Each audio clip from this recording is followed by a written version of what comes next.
নবীর একটা আদর্শের কারণে জান্নাতে যাবে। সিরত মানি আদর্শ। আর এটা আমরা কদমে কদমে মুহতাজ।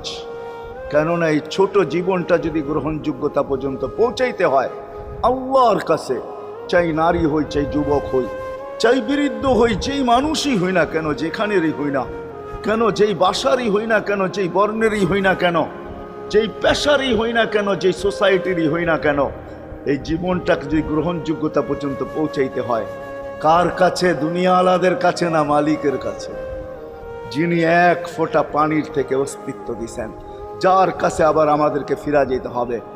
পালানের কোনো সুযোগ নাই। এই জন্যই কোরআন আমাদেরকে বোঝায় আইনাল মাফার।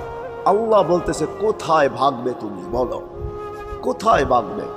কবির কথাই সত্য, যদিও নাকি পালাও তুমি আকাশেতে লাগিয়ে সিঁড়ি, সিঁড়ি লাগাও যদি